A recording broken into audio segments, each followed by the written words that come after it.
Hey everyone, it's Brandy and welcome back to my channel, Brandy Janae's Bookshelf.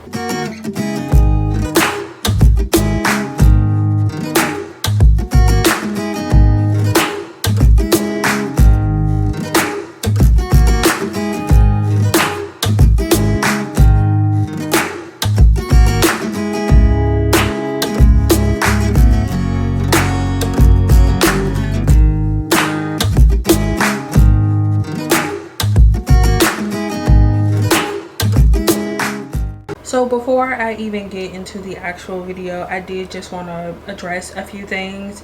So if you watch my videos and actually read the description box, I mentioned that I would be posting pretty much every weekday for the first 3 weeks of the month.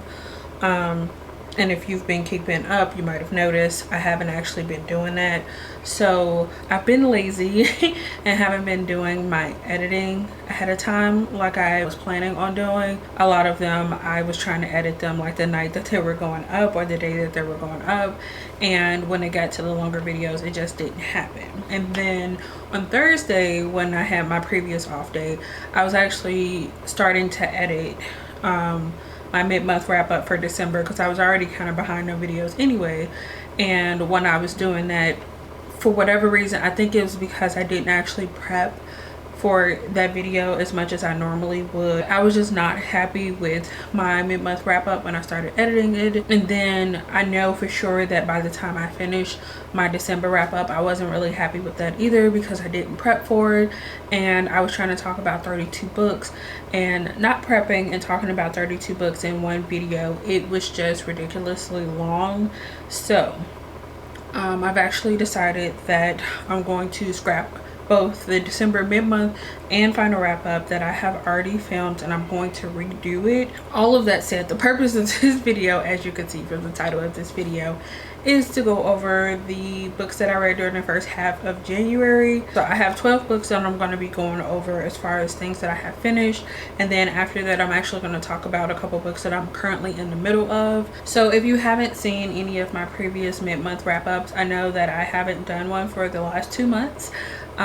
But when I do my mid-month wrap-ups, I talk about the books in the order that I finished them. So we're going to start off with the first book that I finished in January, which was Princefrey of Volume 2 by Kiko Ishihara. We're following this girl Freya who's living in the kingdom of Tyr. Her kingdom is actually in the beginning stages of a possible war with a neighboring kingdom, and her brothers come back to visit, and she just thinks they're coming back for a normal type of visit.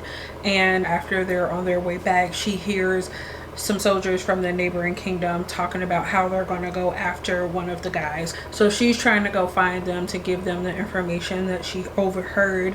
And when she gets there, she finds out that she actually looks exactly like the Prince of Tyr, and he has been poisoned. And in order to not have Tyr fall to the neighboring kingdom, they enlist her help to play the prince so they don't think he's dead.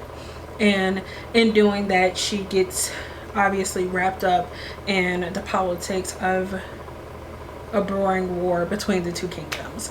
And that's pretty much the basis of the first volume. And then of course volume 2, we're kind of continuing with Freya after events of the first volume. Volume 1 was actually kind of brutal. I wasn't expecting how extreme it was going to get in that first volume, but I think because of that it really caught my interest, and I was just like, okay, I really want to read more.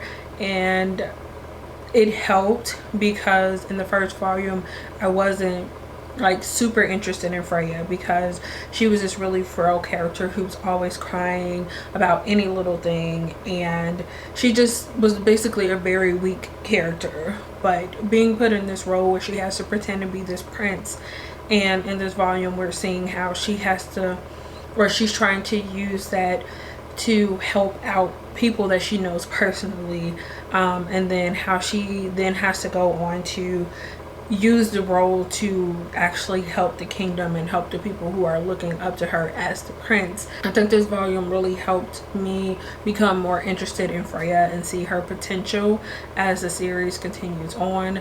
I very much enjoyed the characters, the story. It's not an enjoyable story, if that makes sense, but I enjoyed the way that things happened.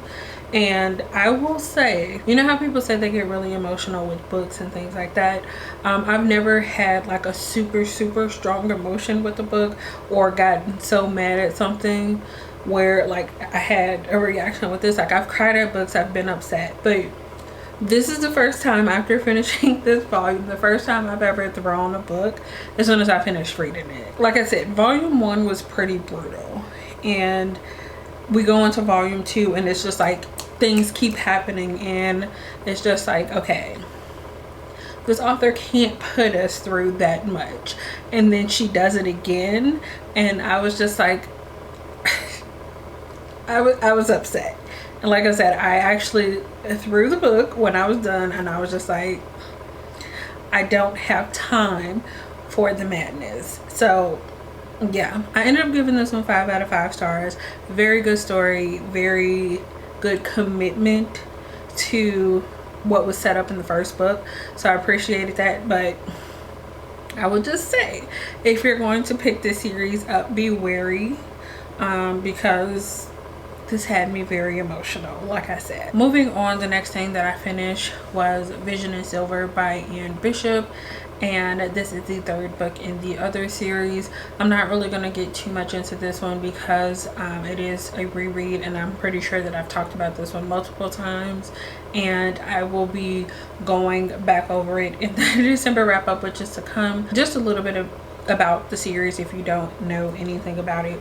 So this is taking place in an alternate version of the world we're living in today, and in that alternate world or universe, whatever, at the beginning of time, when humans created, there was this other being, creature thing, whatever, created, known as the Terra Indigene, which are basically kind of like paranormal shifter type of creatures, but it's kind of more specific, which will be explained if you read the book, obviously.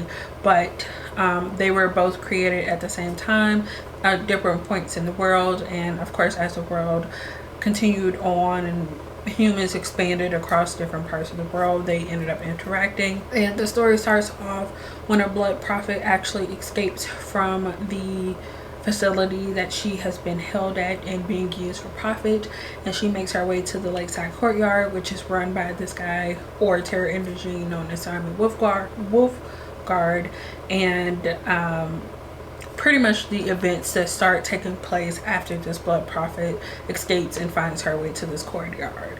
So this is book 3 in that series, and I started this one back in December. I'm not going to give this one another reading just because, you know, I have talked about this series multiple times on my channel now. Just know that I enjoy it. Obviously I enjoy it, or I wouldn't be rereading it so many times, but I got through that one. The next book that I finished was Raybearer by Jordan Fuego, which is a debut YA fantasy from 2020. So this book is following this character named Teddy Sai, and her mother, also known as the Lady, pretty much has her trained from the time from the time that she had the ability to learn things up until she is about 11, I believe, to be able to compete to be one of the Crown Prince's Council of 11. And her mother made a wish before she was born that once Teddy Sai would have the prince's trust, that she would kill him so that her mother could take over and be, I guess, the new queen. I very much enjoyed this book. This is probably one of my new favorite reads. I can definitely see this being on my favorite of 2021 later this year. There was just a lot going on in this book, but I never felt like it was too much. I thought the author took a lot of time to fully explain and make sure you got a clear picture of what was going on in the world and the magic, and I just very much appreciated what was done in this book. I am looking forward to the sequel where the world will be expanded, because the way that this ended, I could definitely see that we're going to have to spend a lot more time in the actual world, because in the first book it was a very closed setting. We got to see Teddy Sai in the beginning of when she was locked away in this house that her mother pretty much had set up for her, so that she's not influenced by the outside world, but she's learning everything she needs to do. And then even when she goes off, she's kind of stuck in this similar housing situation where now she's in the capital of this kingdom, but she's in this very secluded area pretty much where all of these kids are. She's not really out exploring the world too much. Like I said, I'm looking forward to seeing that progress or seeing that expanded in the sequel. I gave this one 5 stars. I absolutely loved it, and I cannot wait to read the sequel. Hopefully it comes out in 2021. The next book that I'm going to talk about is The Roommate by Rosie Danan, and this is an audiobook that I picked up from the library. This is an adult or possibly new adult contemporary romance. So this one is a dual perspective story following Clara and Josh. It is mostly taking place from Clara's perspective, so I will kind of give her backstory first. She's from a pretty elite family. She is very reserved. She grew up feeling like she needed to break her family's curse, and she is the only one. I think she has a brother who has done something crazy, and now she's just like feels like she's the only child who can not do anything wrong, basically, to keep her mother happy. But when her longtime crush invites her to come to LA to stay with him for a bit, I think for the summer, she decides to take a leap and go to stay with him for a while. But of course, as soon as she gets there, he's like, well, my band is off. My band just got booked for a tour, so we're heading off. I'll see you when I see you, basically. And she's just like, what? She's like, you're inviting me here and you're leaving. And he lets her know that he actually rented out his room to someone, and you know, she would have basically a roommate while he was gone. And that's where Josh comes in. He found this listing on Craigslist, and he had recently broken up with his girlfriend, so he took up the offer for the room, you know, in the time being. And that's how the two of them are introduced. I gave this one 3 stars. There were specific moments that I actually really enjoyed. I think it did have some highlights in it, but for the most part, I thought this was like a pretty cookie cutter story. I felt like it was following the motions, but it wasn't something that I was just like, ooh, I would recommend that to everyone and I would go reread. I'm just like, oh, I feel like, I don't want to say I felt like I've read it a lot, because I haven't, but it just seems like a basic story with some, you know, some characters, some basic characters placed in there. And besides, I think when I wrote down my review for it in my planner, I said I liked the premise behind the story, but I wasn't drawn in completely by the characters. They seemed kind of cookie cutter, and besides the guy being in porn, they weren't really exciting. That's pretty much how I felt. It was an okay story. Would I recommend it? Not necessarily. If you're interested in the premise, it might be a good read, but it was just okay. It has some decent messages in there, but for the most part, I'm just like, I probably won't even really remember this by the end of the year. Okay, so the next book that I finished was Princefrey of Volume 3 by Kiko Ishihara. I probably should have talked about both of these together, but I figured I would just keep them where I had them, at least for the beginning portion of them. And the main reason why I decided to hold off on talking about this one is because I had to take a few days to really woosah from volume 2 before I went into this one. So I'm not going to get into the description of this one again, because I literally just talked about it. But after volume 2, like I said, I just was not really wanting to pick this one up. I will admit though, before I started it, I kind of flipped through because something happened and I was just like, don't do this to me. So I was flipping through looking for something specific, and I found what I was looking for, so I kind of calmed down a little bit. I actually did that the same day that I finished volume 2, because I threw the book, I sat there for like 2 minutes I think, and I was just like, are you kidding me? Like, I was talking to myself because I was that upset. But then I picked up this one and I flipped through and I was just like, okay, I'm not gonna hate the rest of this series forever. I gave this one 5 stars as well. I think what I'm enjoying the most about this series so far is how in each volume Freya progressively gets better at the role she has taken on. So like I mentioned, she is now playing the role of the prince, and from where she started in volume 1 to where she is by the end of volume 3, she has just grown so much. I can't wait to see where the rest of the series goes. Okay, so the next thing that I'm going to talk about is slightly out of order, but I'm going to talk about this one first because then the next few books after that is going to be part of a series. So I'm just going to talk about one first before that, and that is Check Please Book 1 #Hockey by Ngozi Ukezu. This one is what I believe would be considered a graphic novel that is following this character named Eric Biddle. He's actually going off to college and he joins the hockey team. He was previously a figure skater, but now he is on the hockey team at his college. It's almost like he's a vlogger in the way that the story is told, and although he plays hockey, his main interest is baking, and he has these videos which I'm assuming he posts online because that is the format that the story is told in. I gave this one 3 stars. I will just start with that because this was told in one of those formats that I am usually not a fan of. He films videos about his life and posts them somewhere, I'm guessing on the internet somewhere, and the way that the story is told is through him talking to the camera about things that are happening in his life, and every now and then we'll get a scene or two that is taking place outside of those videos, but for the most part every single part that we see is something that was a part of a video. And because of that, it was just like a lot of start and stop, and it was just like quick, this happened, this happened, this happened, and I'm not usually a fan of that, and it did not work for me in this one. I know that there is a book 2. I think book 2 might be the end of the series. I'm still debating on whether or not I want to pick this up. I want to know how things progress because something happens at the end where I was just like, or you know, it's like a little romance that starts at the end of this first one, but I just don't know if I have the patience to read this one, so we'll see. I'll obviously let you guys know if I actually do go back and read that one.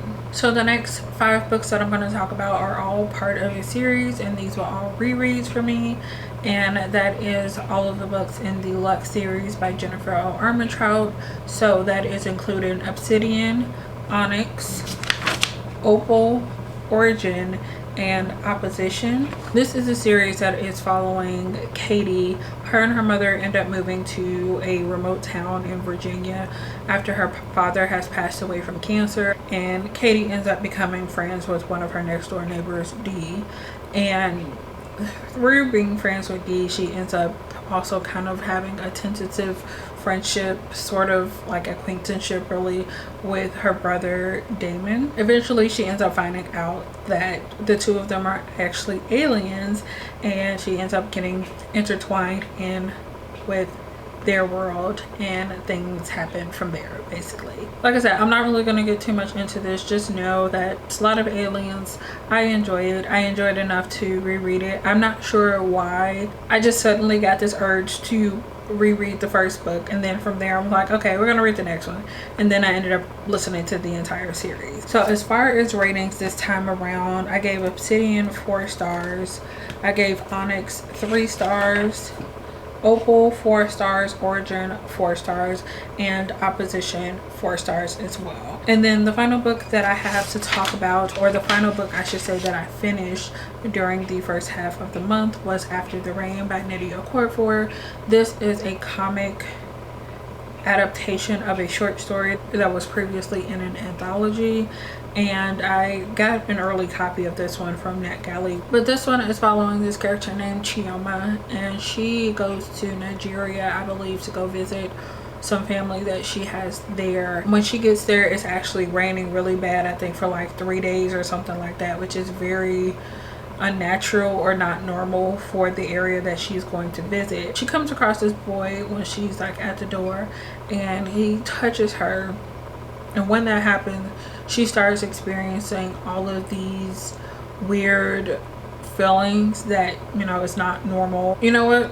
I'm just gonna leave it at that, because honestly, I'm just gonna say for this one, I am not gonna do a very good job of explaining this because I was pretty confused while reading. So I would say just go check out the description, and hopefully that will give you a better understanding of what is going on in this, because like I said, I was confused, and I think a lot of that had to do with this being an adaptation of a short story. Even though it was a short story, I feel like it still would have had more context to go off of than this graphic novel did, and I'm not sure if it was made with the expectation that you have already read the short story and that, you know, you're just getting a visual version of it. But I just felt like I have no basis in the cultural references that were made, and so a lot of it I feel like went completely over my head, especially because I did not read the source material. The artwork was very nice, but I was just very confused for the majority of the story. I ended up giving this one 3 out of 5 stars.